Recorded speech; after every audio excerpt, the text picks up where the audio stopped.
Good evening. Welcome back. Thank you for tuning in again. I'm Lucy Vaughn, and I just want to remind everybody, please go ahead and hit that button in the lower right-hand corner to subscribe to our channel.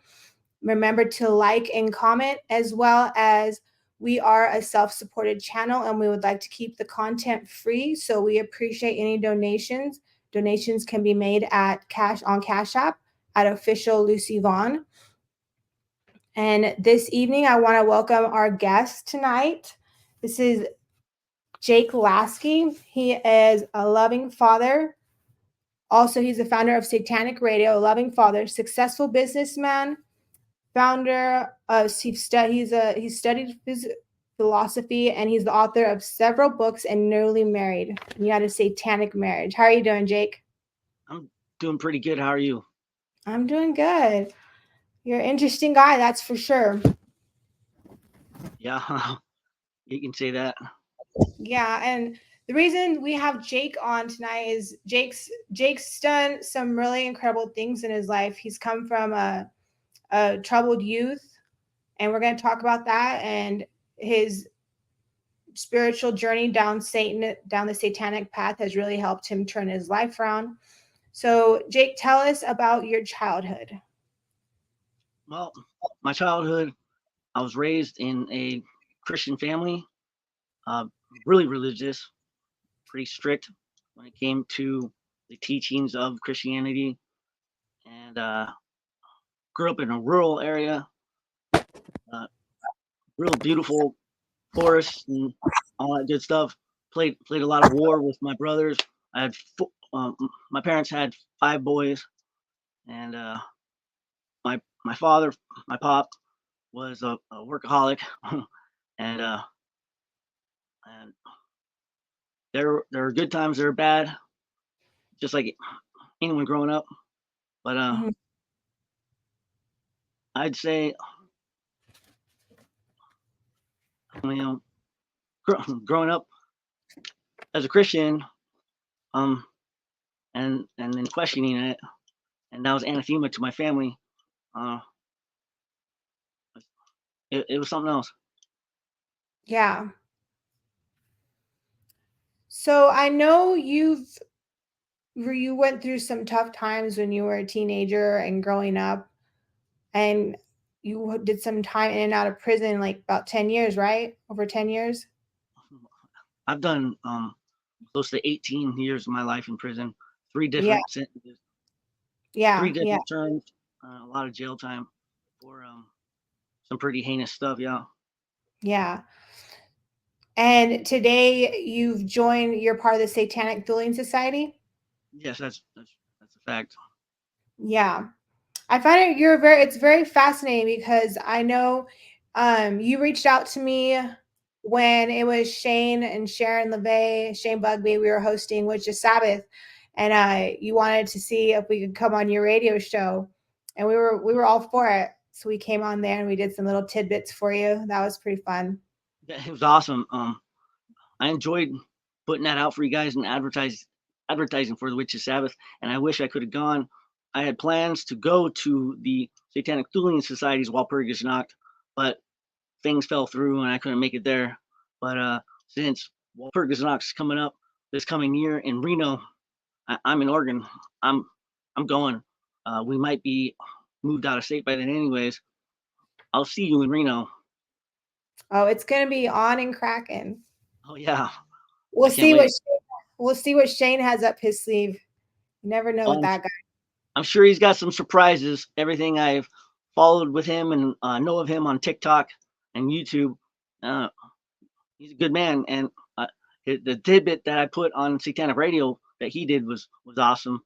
And I'd like to interview him, not just because he was the last satanic priest ordained by Anton LaVey, but also because Shane got Dark Funeral to come into the United States, the first black metal band to play in the U.S. That's history right there, and wow. I'd love to talk to him about that adventure he did. Yeah, Shane's known for his historical events, as he says. Yeah, he's a pretty awesome person. Okay, you've written some books. Yeah.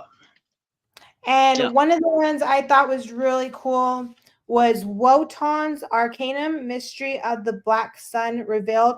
And from what I understand, from what you've explained to me, and from what I've read online, is that it's a process of, it's like a book on higher consciousness, right? Through Satanism. So it was coming from a wotanist, Arminist, religious view, and it went to touch upon the Luciferian aspect for Volume 2, which was never released because manuscript was lost. I originally wrote Wotan's Arcanum in federal prison, and when I was released, I got it all typed up and printed and published. And well, lo and behold, uh, the books I wrote were used against me by the federal probation office because there were restrictions on my freedom of speech. My freedom of speech was actually taken from me while I was on federal probation because of my offenses that I did when I was a young punk kid, and I wasn't allowed. I wasn't supposed to write or be involved with certain activities that they considered were wrong. And what it is my book, Wotan's Arcanum, was looking at like the Eddas and the Vedas from a whole different light, and it was to advance you into higher consciousness. And it wasn't racist. It wasn't white supremacist. It wasn't anything like that. But the federal government, with the restrictions of my probation and the other manuscripts that I wrote, which one was about tribalism, how to create a tribe called like an honor cult, and then I also wrote a couple constitutions for some organizations that no longer exist. They considered all of my books white supremacists, and Mm-hmm. I was violated because I wasn't supposed to have contact with white supremacists or be involved with white supremacy while I'm on probation.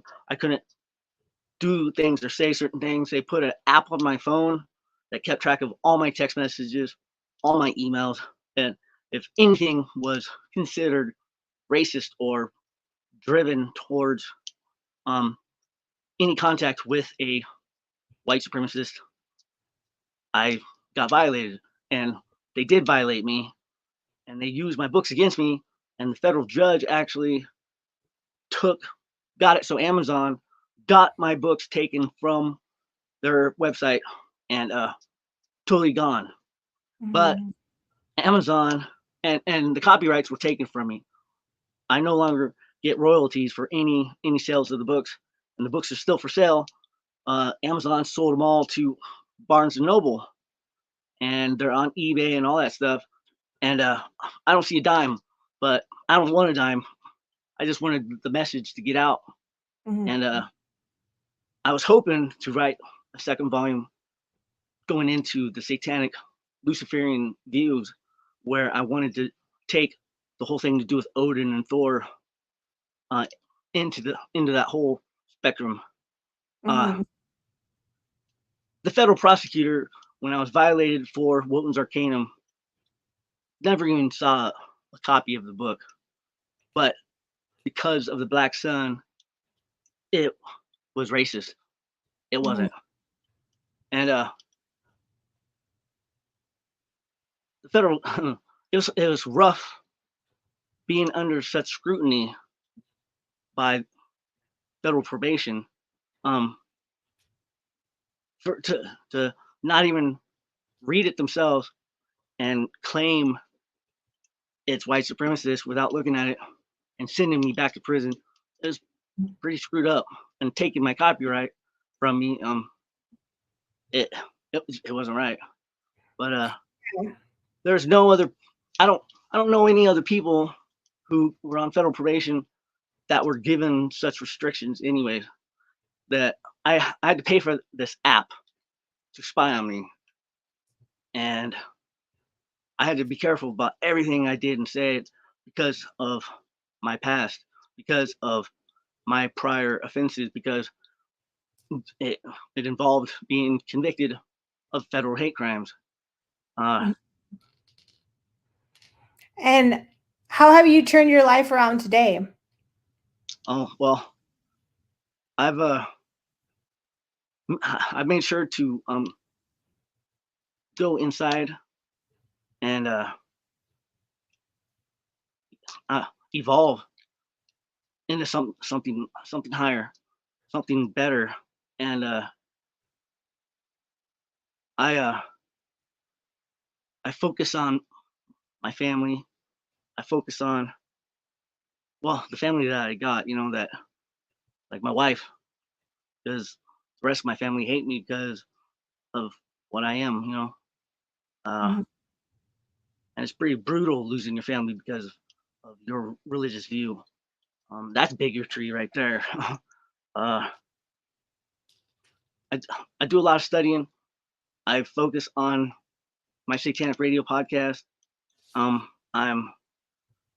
in touch with a lot of bands with my record label, Cuthean Productions, Vril, Distro, bands from all across the world. Um, and it's a passion to put out black metal music, and it's it keeps me busy, and I love it. I enjoy it. So let's talk more about that, the Satanic Radio. How did that come about? And Well, how did you get into music labels, going from going in and out prison, doing crazy violent activities, and then now I don't want to disclose too much of your personal information, but now you've been absent from law enforcement for a good period of time now, and it seems like you're a very educated man. You've studied philosophy. You've written several books, which that right there in itself is amazing. And then you're newly married, and you had a satanic wedding, right? Which was featured in the Cloven Hoof. yeah. On June 6th at 6 p.m. 666. Yeah. See, that's really cool stuff. And I think that's when people what think Satanism, they think that we're just out there creating all kinds of chaos and doing all this crazy stuff. But it takes a lot of self-discipline and dedication to accomplish what you've accomplished. Yeah, yeah. I mean, I think most people, a good majority of people in their entire life kind of never break out of the matrix to go pursue they what they would like to do in life. And it seems though, even though you've gone through a lot of adversity and you've made some pretty crazy decisions when you were younger, you've stood up and you've built a passion project for yourself, which right there is something really great to be proud of. Yeah, you're absolutely right. I am proud of my accomplishments and what I'm doing today. And Because by statistics, you shouldn't be doing that. yeah, well, I was part of the statistic years ago. The statistic where a convict gets out and every 2 years goes back, and so I was that. I did an 11-year federal prison sentence, and I was out for 2 years, and then I caught a state case 2 years out, right there at the 2-year mark, and bam, back to prison. And Yeah. for stabbing a guy that attacked my wife while she was holding a 2-year-old, Yeah. and I was looking at 35 years on that one, Dangerous Offender Act, and the evidence came in my favor, and the victim was actually an active member of an organization that the prosecutor was a little unhappy to find out about. He just wanted to prosecute me because of who I was and what I was, and wanted to make an example out of me. And then it comes out that the victim of that offense uh, was the type of person that they were claiming I was. Mm-hmm. And So now being an older, mature person, a man, looking back at your choices when you were a young man, if you were able to go back and talk to that young boy, what advice would you give him? Well, I'd tell him to get an education and don't be an ignorant bigot. You know what I mean? Mm-hmm. Forget about the bullshit. Find a passion and a focus, and don't be disillusioned by lies of false brotherhood and the party life. And that's, I want to go right there where you said false illusions of a brotherhood. And that's one thing that really stuck out to me too when we were talking, is that you said you felt you were disillusioned and you dedicated your life and actions to something that in the end really didn't support you to achieve anything in life, and you gave away your life, living your life, to the loyalty of a brotherhood that landed, to your actions landing you in prison for almost 20 years of your life, and missing out on that, your life, and precious moments that you don't get back. I missed out on the life of my daughter. She 12 years. She was born while I was fighting the case. She grew up with me locked up. I never was able to change a diaper or be the man I wanted to be because I followed a group of guys that we were rebellious, we were hateful, and we drink drank a lot of Jägermeister and got involved with a lot of assaults and all that other dumb shit that comes about when it comes to the whole scene of that. You know what I mean? Mm-hmm. Man, yeah.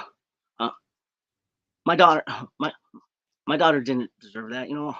She needed me, and I should have been there, but I followed these dudes who just turned around and ratted me out, wore a wire on me, and set me up. One of my best friends wore a wire for the FBI and got me charged for 3 counts of solicitation of murder. And that wasn't my plan. It wasn't me saying do this or that. It was my best friend who talked tough like that because we're fucking a bunch of uh a bunch of skinheads, and Mm-hmm. that's the way he talked since 8th, 9th grade, since I've known him. And I was indicted for what he said, and uh, it was a setup. It was a setup because of the money that was spent on the offense that we did, which is nothing more but vandalism, where we threw rocks through synagogues' windows, uh, drunk, high, boots and braces, and all that good stuff, and just hating these people for whatever reason. And man, the What? brotherhood, when it comes to the brotherhood, was was there for a hot minute, I guess, but then it wasn't. Our leader of our little gang, uh, you know, ratted me out, sent me a letter telling me not to tell anyone that he's going to testify against me. And this guy was the dude, you know what I mean? He was the guy. He was like the Fuhrer, and man, he he rolled like a fucking like a bird, you know what I mean? Fucking What uh, advice? What advice do you have for any young guys out there that are kind of following the path that you've already lived? I'd say Is it worth it? No, I'd say get an education, like I just stated a little bit ago. Respect, learn what respect is. Focus on. Don't be so fucking hate. Don't, pardon my French. Don't be so bigoted. Don't be so hateful. Don't hate because of someone's skin color or the rest. You need to um, go a better route. Yeah. Yeah, Lucy. A lot of stuff's going through my head, about Mm-hmm. this. A lot of stuff. So I'm kind of uh, something else to discuss Yeah. this right Yeah. now. I did a lot of violent stuff, and I did a lot of violent stuff in prison to survive. And I don't want to see young bucks go to prison for hate crimes. Go to prison for anything. It's not worth it. You lose out on everything. You, you lose out on being with your family. You lose out. I mean, in prison, you there's different levels where you you can become that guy. You can become that shot caller and all that. And because of my offenses, it was crazy how people treated me, and then where I went with it. And man, it's man, I don't know. Federal No. prison was violent. Federal prison was violent, and I was that violent dude to survive, and Yeah.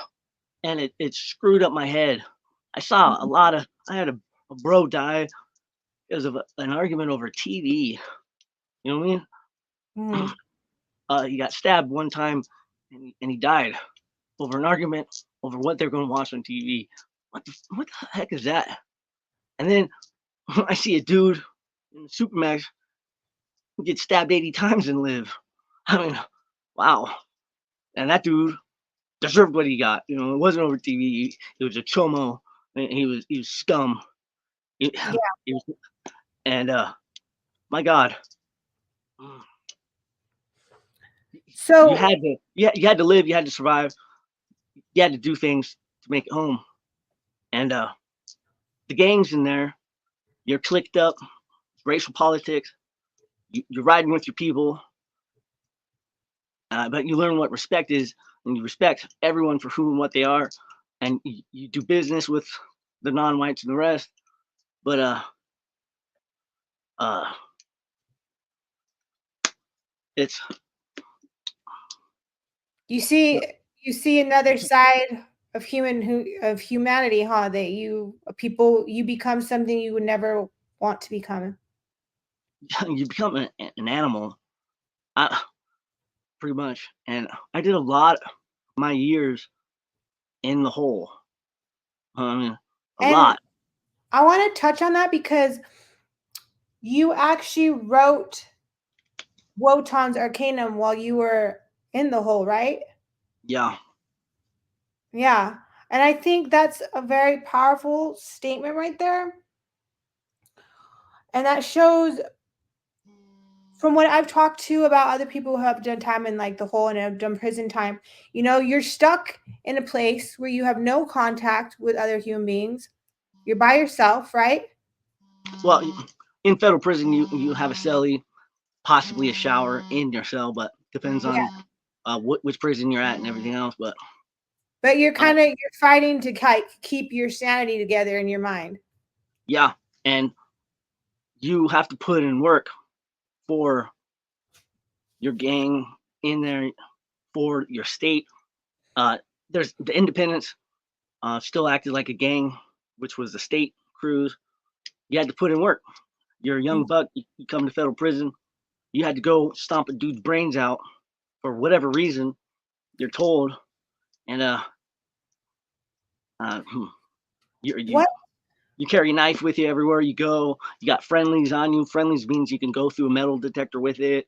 Bone crushers mean it's a big, brutal knife.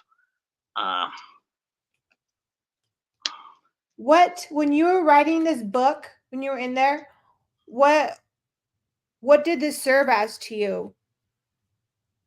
Like, was writing this book something that really helped you make it through that period of your life? Yeah. It kept me motivated and going. I wanted the message to get out where I was in my evolution of going towards higher awareness. And I wanted other people to read it, learn a little something about it, and hopefully advance in their spiritual path onto something higher and better. And because the path, your path, it counts, you know. I don't know, this might sound crazy right now, but I'm going to say anyways. So, there's a book that's called I think it's Man's Search for Meaning. And in there's a guy that they're in the concentration camps, right? And they're going through all this crazy stuff. And he's and I relate this book to serving time in prison or serving long times in jail, because it relates so closely. You know, you have all your freedoms taken away and you're witnessing all this crazy stuff, and you're witnessing people just becoming animals, you know, and in the story, you know, everybody who's going through this are just fighting to keep some type of hope going in their head to help them stay sane enough to hopefully, you know, make it through that event period of life alive. Right? Yeah. A really interesting thing he talks about in this book is that, you know, there was a doctor in there that his motivation to make it through that period of his life was to get out and write a book. This book that he knew was going to have a big impact on the medical field from everything he had gone through. You know, the gold was in the story that they were going through.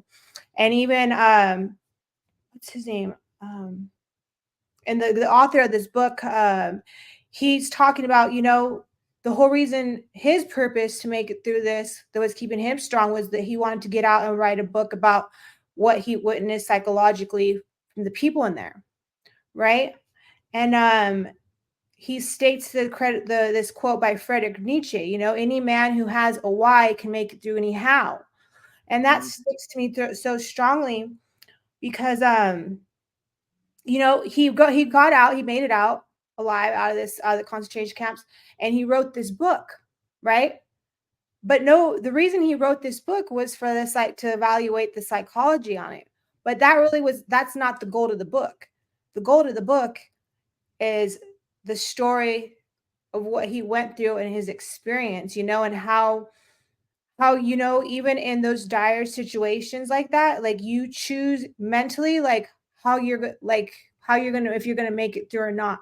So I find it fascinating, you know, that you wrote this book while you're going through all this crazy time in your life, and you really have no control over anything that goes on. You're just doing what you have to do to survive the situation and hopefully find some relief to it. So I find that correlation very interesting. Yeah. I had to focus on my daughter, who being raised without me. She was my focus to survive. And there, like I said, in prison, there's the racial politics and everything. One false move, or one bad choice, you could really screw something up and end up with a life bid. And the the Aryan Brotherhood in there liked me so much because of the work I put in, and the we went through a war on some things, and came out on top.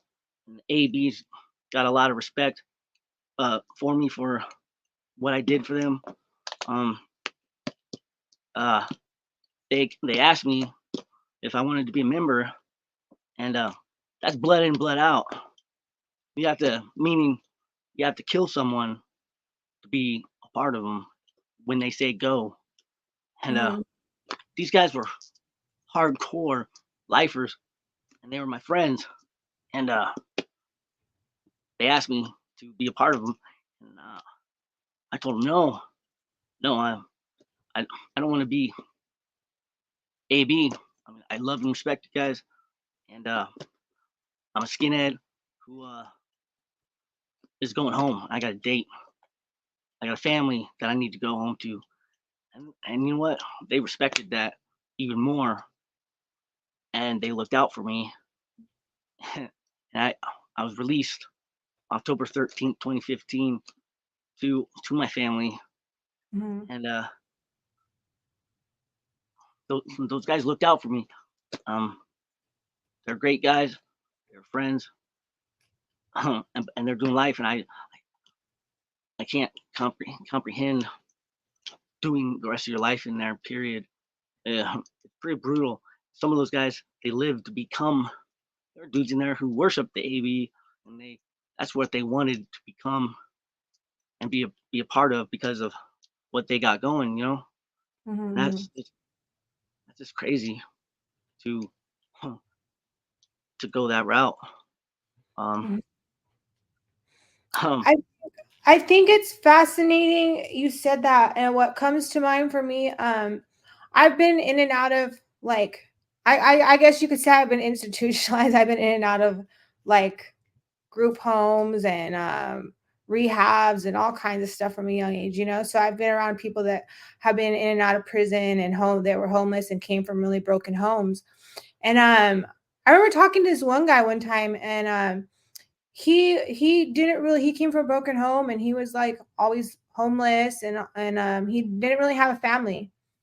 Um and I was talking to him, you know, and we were there in the rehab together, and he didn't want to, he was like worried about when he got released from rehab because he was just going to be back on the streets, you know. And he would tell me like he would purposely get arrested or do stuff just to go back to jail or go back to prison because that felt more family to him and was better than living homeless on the streets. yeah. Well, I always find that fascinating. Like you're talking about this, it makes me wonder, like wondering, like what was their outside life like for that to be the better option for them.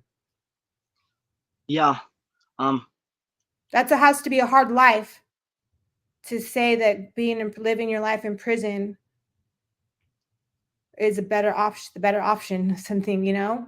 it's insanity. it's it's crazy. But I understand because I, like I call home.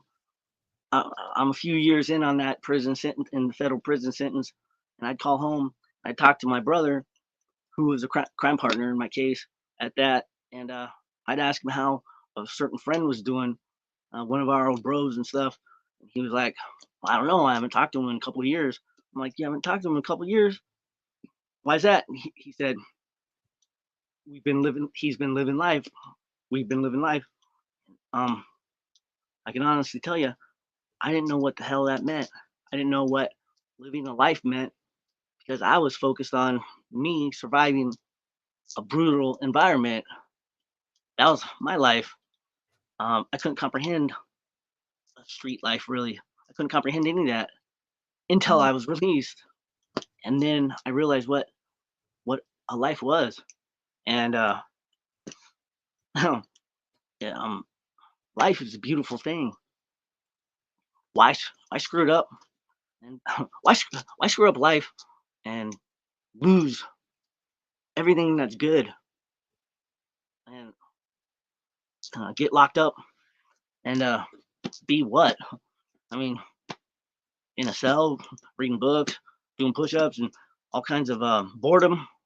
And then What So what was your have you had like did you have like a light bulb moment or something that occurred where you were just kind of like you were done with it? You're done because you've been doing good for a while now, you know, you've accomplished a lot. So did you have any type of moment like that?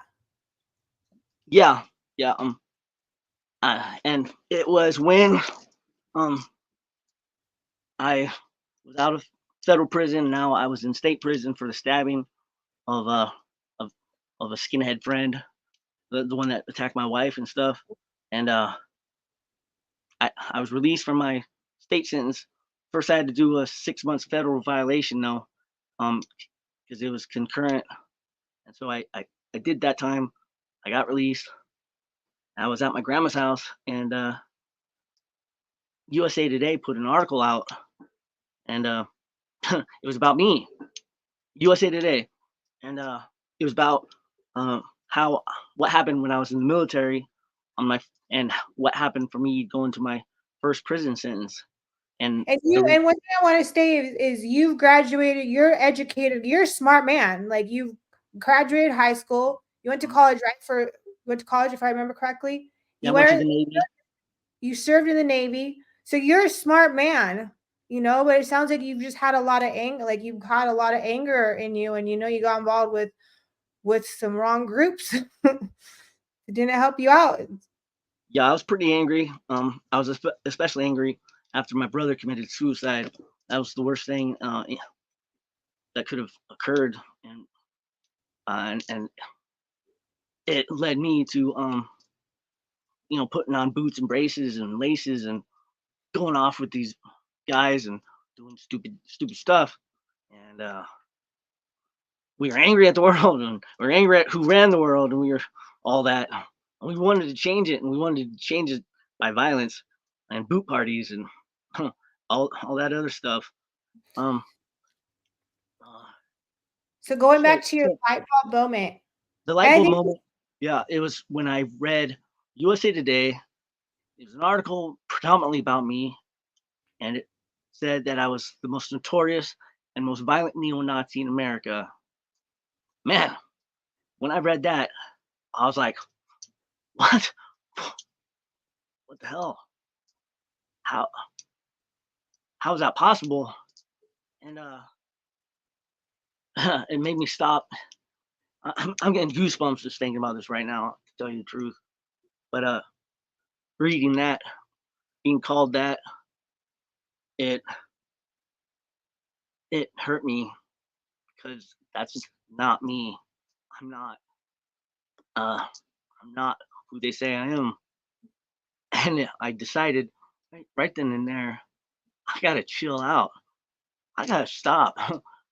I want a real life um out here.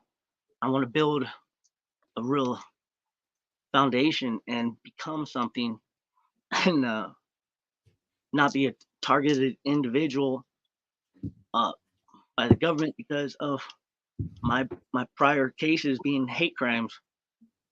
Um, that USA Today article made me decide to change. Uh, like you and you came face to face with the monster that you let yourself become, huh? yeah, and it made me think. I Was I really that guy that they're saying that about? And yeah,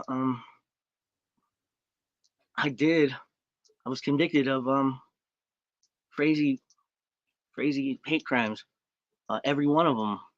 And the feds, there's a gun charge and everything else too, and the setup with my buddy wearing wire and all that.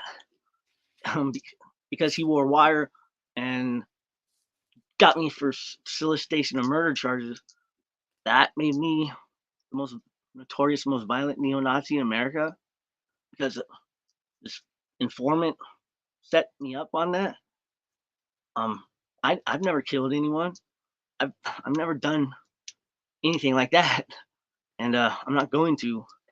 Uh, but hmm, So when you had that moment, when you came face to face with that article, how did you start changing your life around then?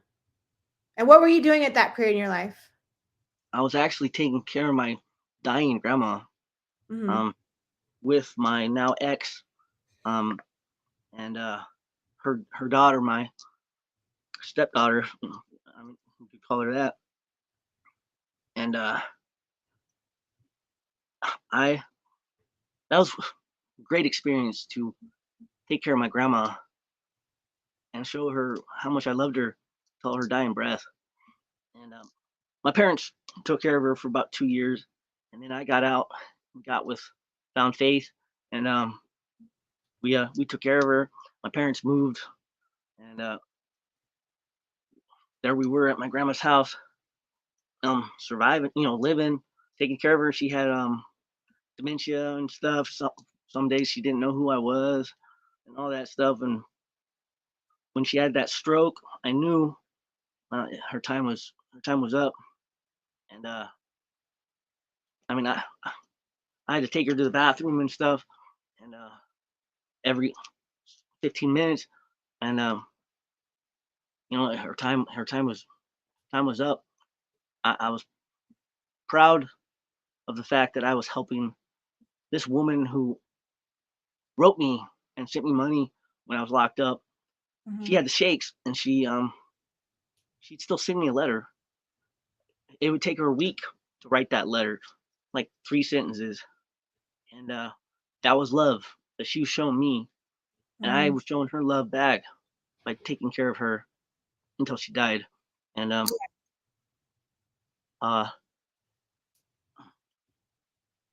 taking care of loved ones, it's a precious thing, and I'll do it again. And that right there showed how caring and loving I actually am. I'm not that notorious boot boy that's going out looking for fights.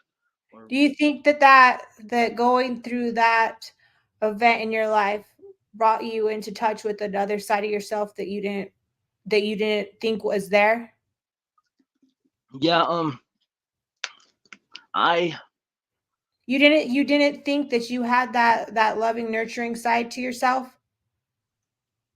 Was that something new that you discovered through that process? Is that what you're saying? yeah, I was a drunk, ignorant kid, and I was a dick. You know, I was,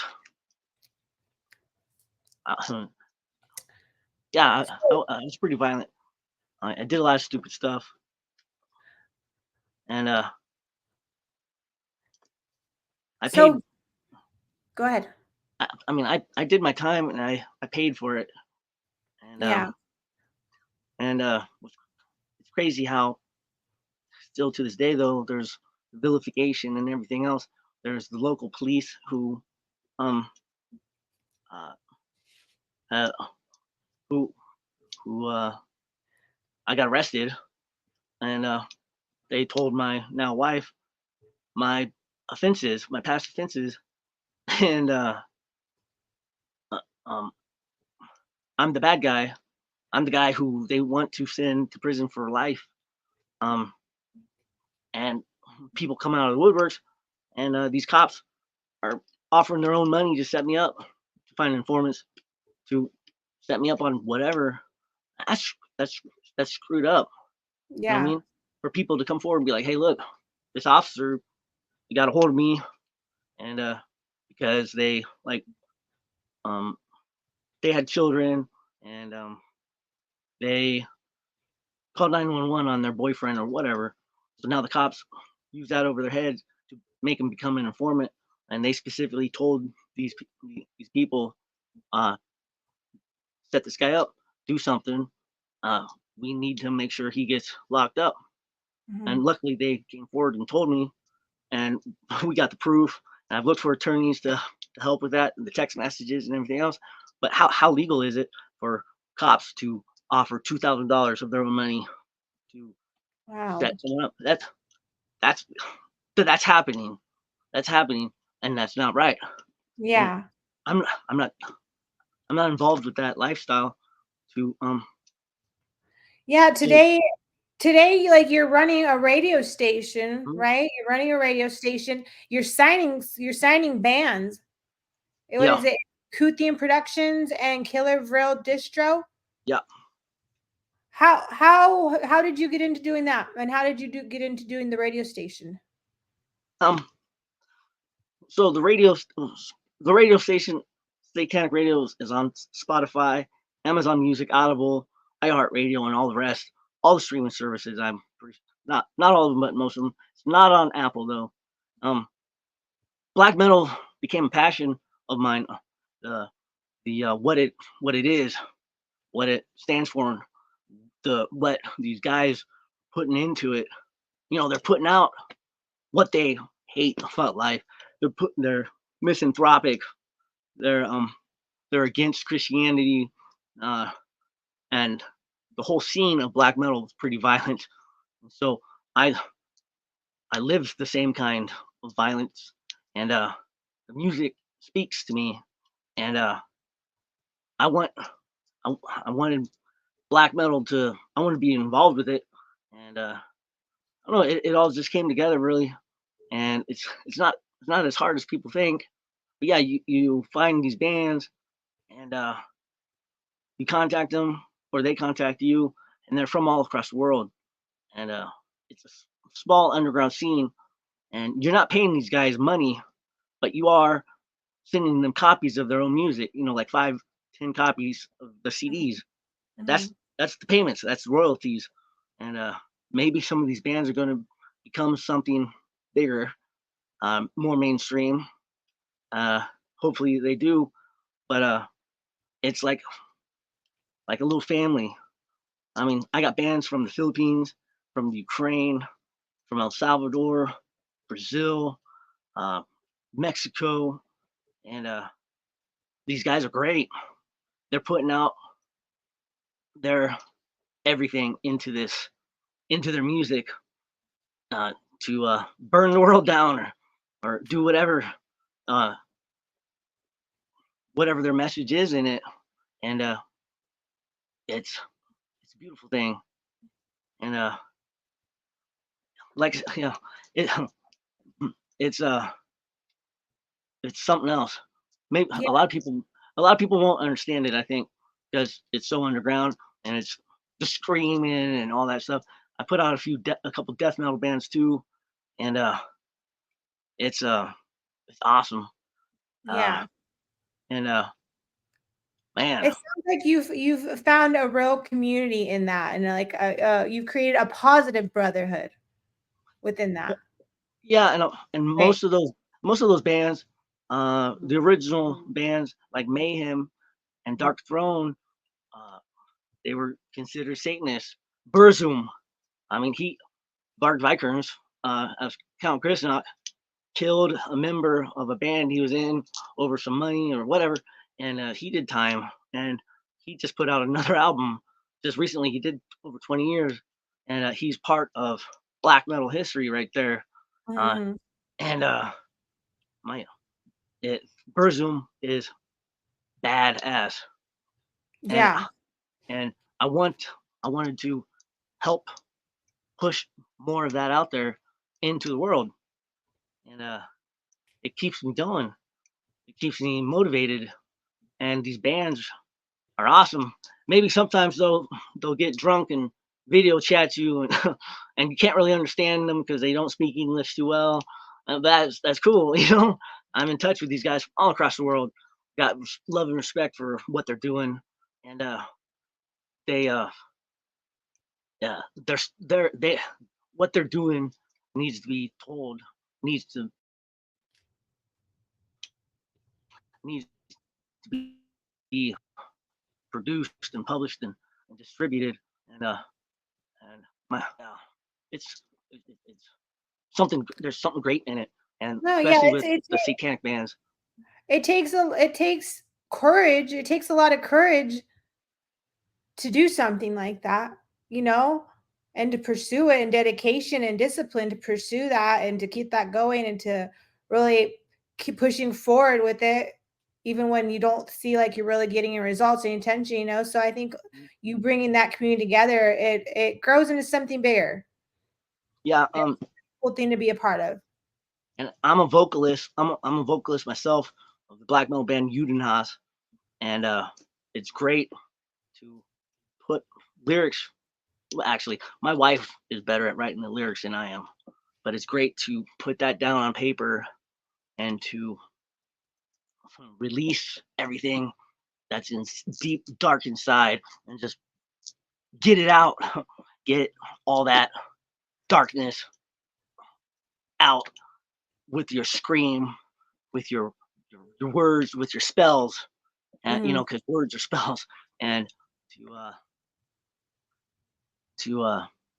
It sounds like like it's very therapeutic for you. It's art, and I think you've been through a lot and you've gone through a lot and you've done a lot, so I think that now you're touching into a side of yourself that actually is positive, and helps you heal, I guess, in a way.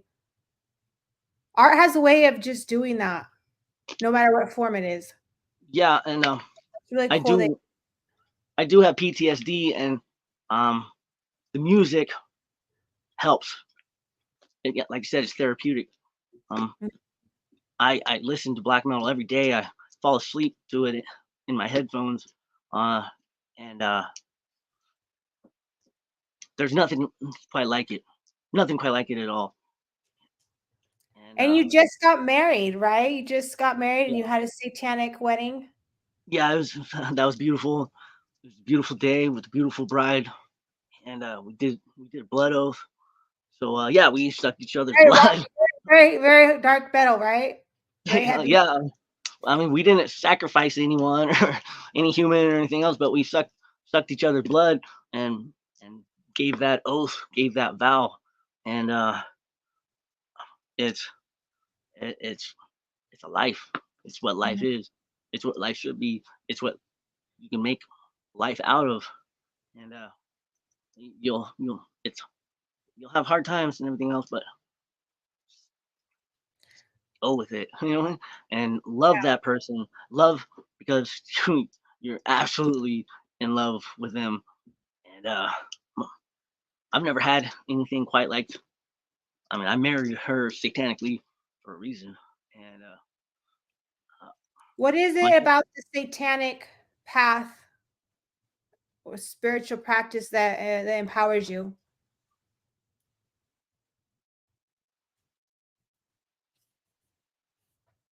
to come into the light, and uh, it's. I mean, we're the adversary. Being a Satanist, you're an adversary, like of Abrahamic religions and stuff. Um, you are something outside. You're not part of the herd mentality. You're something more. And if you're studying the occultic arts and everything else, there's magic there. Our wedding was magic. Mhm. Uh, and she had cold feet while we're driving to it. You know what I mean? And it was a small ceremony in my buddy's backyard. He was a Satanist. Um, it was just him and his wife and us, and it was great. And uh, Satanists accept the wedding. My family being Christian, now I'm now they're saying I got a demon in me, and my father won't meet my wife when I tried to we tried to go to their house. And How does oh that make you feel? well, 'Cause Chris, I've had family tell me that as well. How yeah, does well, it feel? Christians are supposed to be about love, right? Well, and they're judge not, lest ye be judged. And my father is judging me because I had a satanic wedding because of my beliefs, my religion, and my wife is uh um I mean my father not wanting to meet my wife was screwed up. It hurt because months prior, everything was cool with me and my father. I even called him and he told me how to fix the wiring in our RV and stuff. And then all of a sudden to be told, I call him and say, hey, I'd like to, uh, I'm driving your way. I'd like to stop by and introduce you to my wife. And he said, oh, you're married? Yeah. Yeah, we married a month ago. And then he's like, at that satanic church. And I was like, no, not a satanic church. But yeah, it was a satanic wedding. And he said he can't have a demon in his home. He can't have a demon in his home. And I'm the demon because I'm Satanist, because I hail Satan. My parents, they're bigoted. Christians, right? Are supposed What about you? Do you think makes you resonate with Satanism to be your path? oh well, it called me. It felt right. It I was like, it felt like I was born into it. Really. I mean, I got a hold of the Satanic Bible in a library at like 15 years old, but I didn't. It spoke to me, Anton LaVey, and his words and everything else, and I questioned everything. So I questioned Christianity, and I studied a lot of different things. But Satanism, oh my, it vibrated. Uh, it was the right frequency. It was home, and I I went a route, and Satanism was always there, and I went into the whole Odinist thing in prison. I taught the classes and all that stuff, and the Satanists would show up, and we'd do our do a little right with each other and stuff. But I didn't call myself a Satanist. I got more into something that was called esoteric Hitlerism, and the writings of Miguel Serrano, and Savitri Devi and Julius Evola. And that, though, in the crux of it was Luciferian, and it led me to finally coming out of my coming out of the closet and proclaiming myself a Satanist. And I should have done it a long time ago, but it What do you think made it what made it for you that you didn't resonate with Christianity? Because obviously, from what you've told me at a young age, it was something that just never resonated with you. It never fit you. It never felt comfortable. It never felt at home for you. What do you yeah. think that was? So Christianity, uh, yeah, for a minute, when I was a kid, I thought becoming a Christian pastor would be cool, but once you really study the Bible and look at it with a rational mind and question things in it, and ask the pastor questions, And this and was they when you're a child, you were already having these questions yeah, when you're at an innocent stage in your life, period, right? Yeah. yeah, and to be told some BS about it and told that you gotta have faith. Okay, well, why didn't Yahweh God in the Garden of Eden know where Adam and Eve were when he was walking there after they ate the fruit? That doesn't show me an omnipotent God, you know. And to look into the whole Garden of Eden story and to see who actually gave free will through it, and to question the violence in the Bible, the wars, the genocide, the racist laws that Yahweh in the Bible has. He's the most genocidal God there was. He was a jealous God.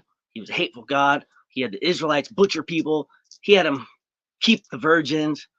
David, before King David, before he was king, I mean, chopped off 200 dudes' foreskins, well, chopped off the whole phallus, and gave them to Saul as a present. I mean, and he's doing the will of God, showing up with 200 dicks, throwing them at his feet. That's pretty brutal. And Christians don't question that. Or like the story of Job. Satan won that bet, and it's right there. He won that whole thing to do with Job and taking everything from him. Satan talking to God and going down there and taking everything and giving him boils and all that, killing all his wives and livestock, and making him curse God. Well, he cursed God, right? And Christians read that and they don't realize that's what it is, because it's not that they're stupid; it's that they all follow what the pastor says about it, and they read it and they don't look at it. So Good mindset. it They're all sounds brainwashed. it sounds like to me you just didn't find a relationship with a loving God or spiritual higher power. It sounds like you didn't see that or feel that from your experience with Christianity. Well, yeah, Yahweh Is God that has a lot. He has a lot of rules and regulations, and he won't love you unless you abide by everything that he says. And if you don't abide by everything that he says, well, you're going to burn for eternity with your soul in hell. That's crazy. That's a God who doesn't care about anyone but himself, and Satan accepts you for who you are. God so? has the rules and regulations that and this whole thing to do with sin, everything to do with that, and the Bible. If you look at the Old Testament and New Testament, it's two different religions, really. Yeah, They should be totally separated, completely.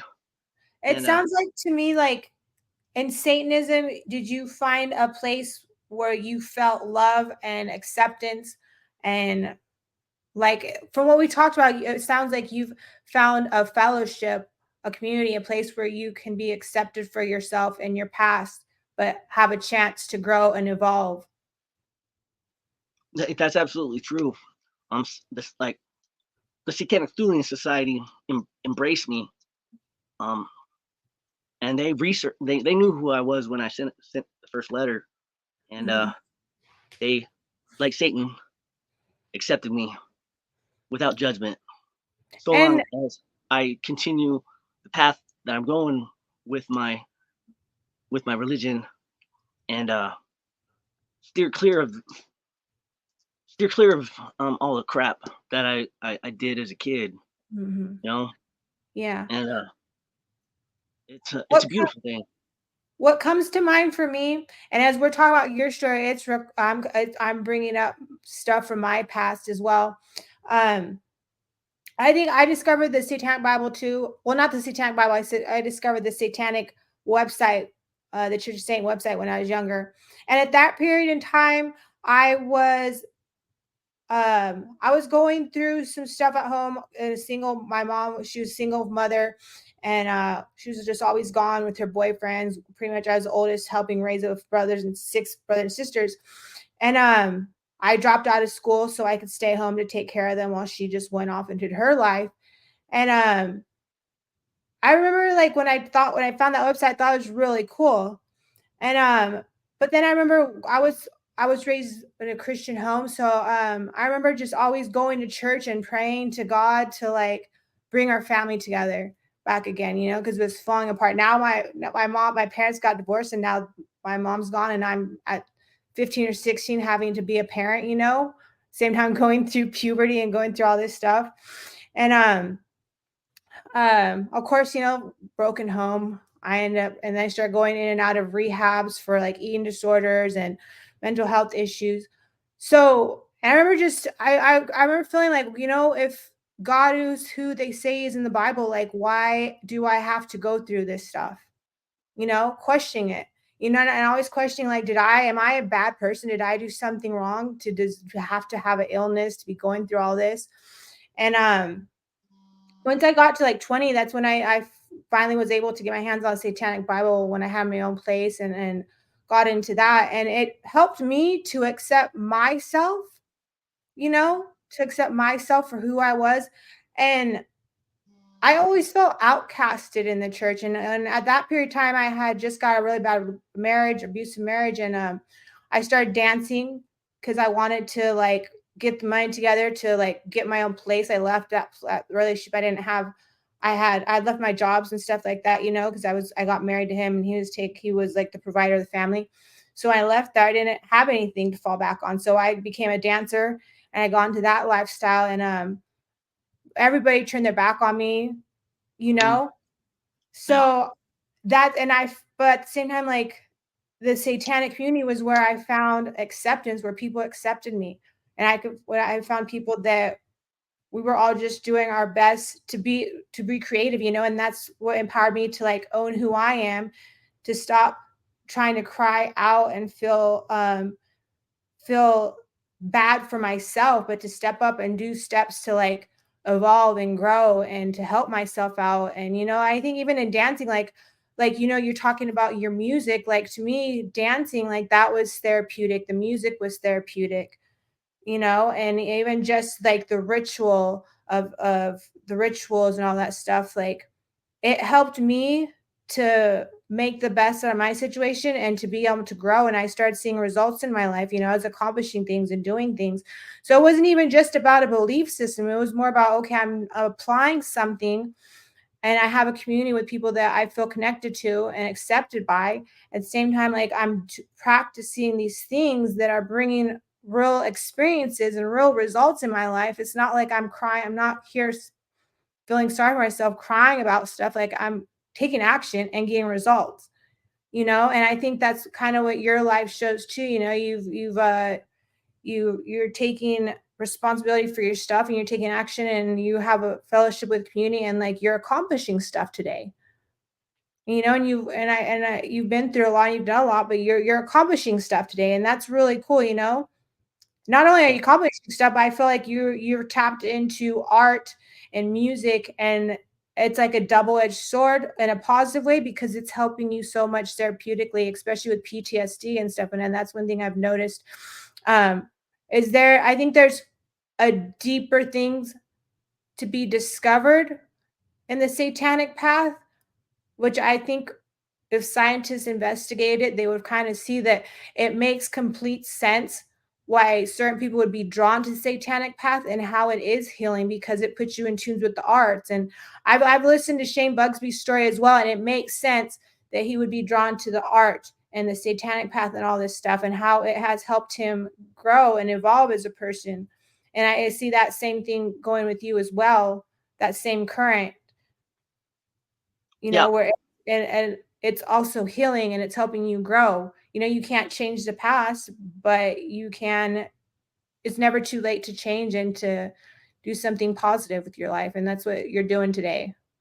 That's absolutely I think absolutely. that's the light to the darkness of Satanism, you know? Yeah. It's not what the public and the media would like to have it be just for a good story to ruin lives. You know, there's actually real people behind all that stuff, you know? Yeah. And we're not um sacrificing babies and drinking virgin blood like the Christian church tries to say, you know, uh, or whole ritual abuse, the satanic panic days. Uh, they lie about what Satanism really is. I mean, you find yourself. I mean, you find it. You find yourself in here in your heart. You You learn to be self-reliant. you get ignited by that black flame, and Mhm. it it pulls you in, and it it's a great community. It's beautiful. They accept you for who and what you are, and uh, they don't they don't judge you, and you're at home, and I mean there's power there too.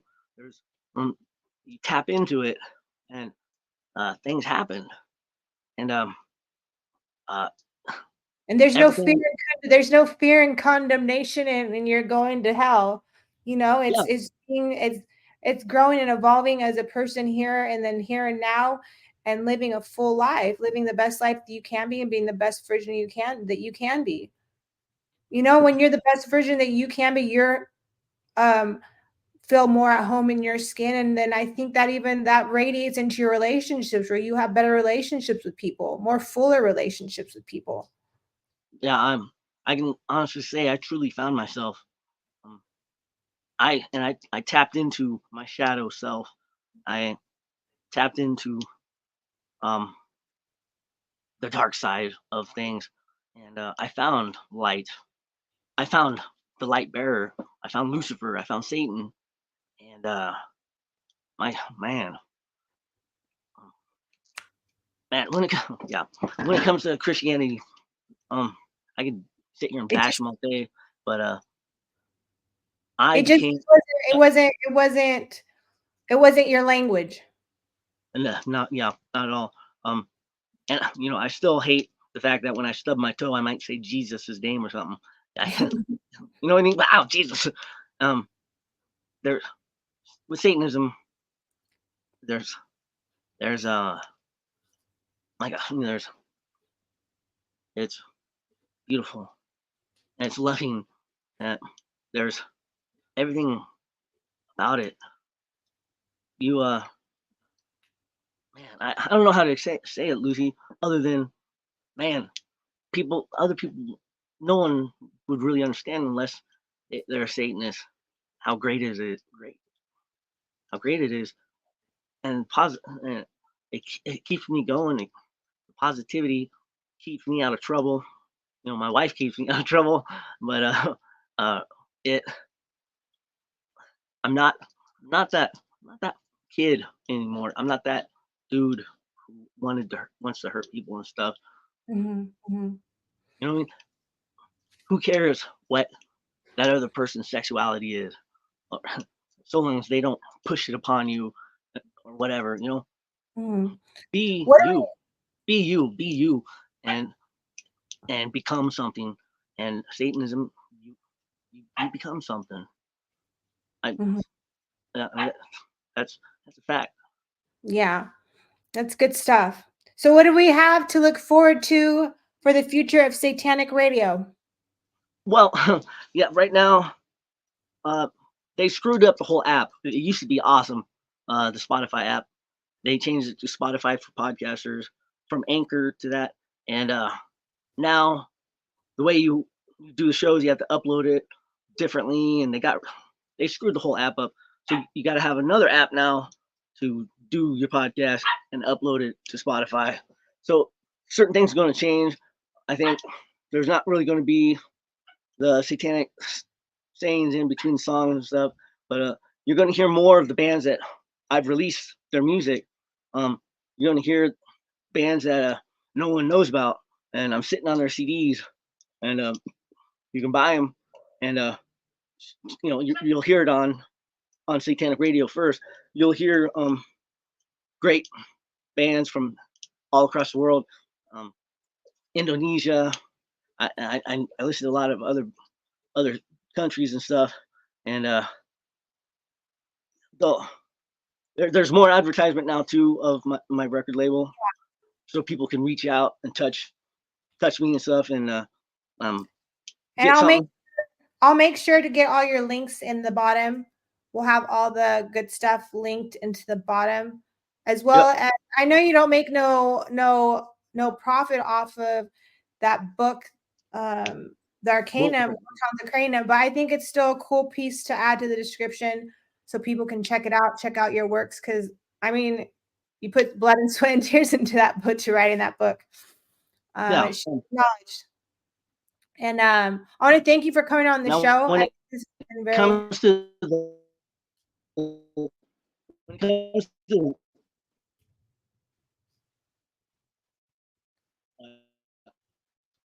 hold on, you're cutting out. all right, sorry about that. All right. I think it's better now. Can you hear me now? Yeah. All right. Go ahead. Yeah, I was just going to say when it comes to the links, Facebook actually disabled my account for no reason whatsoever, and Yeah. I'm now on Facebook as my name, Jacob Laskey. I'm putting out a Cuthean Productions page to put out the product. I am on X, which used to be Twitter. I'm on TikTok, showing some of these CDs with some of the videos. So, you guys just look me up. You'll find me. I'm no longer on Instagram either because Facebook disabled me. So Instagram disabled me, and I don't understand. And it's because the music is so underground that they don't want it getting out to the public. So you gotta find me if you want a taste of the music that I got. You know what I mean? Yeah. I'll be there. I'll be there no matter what. They'll kick me if they kick me off. I'm coming back. A website will be up soon, but just email me cutheanproductions@gmail.com, and you can also call me 541-214-3714. I'll answer the phone call, and yeah, I use PayPal, Cash App, and the rest. And I mean, if you guys want, and you got CDs for sale too, right? You have CDs by the bands you've signed, all that stuff. So we'll get all that linked into the bottom as well. Yeah, vinyl records too. If you want a taste of some goodness of black metal, get a hold of me. Yeah, find me. For all those dark black souls out there. Yeah, beautiful thing. All right. I was gonna call you Lucifer right now. He's awesome. I love him. He's great. So we're going to go ahead and end it there. I want to remind everybody that I would like to keep bringing more stories, great stories to the air. So please go over to Cash App and make a donation to Official Lucy Vaughn. That helps us to keep the content free and just to keep sharing people's stories, satanic or otherwise. Make sure to hit subscribe, like, and leave us a comment. That helps us to grow as a channel, to get more viewers, and to get to the point where we can start generating some income on this channel and provide you with even more cooler satanic art, whatever, cool content. So with that, Hail Satan. Hail Satan. Good night. Thank you for tuning in.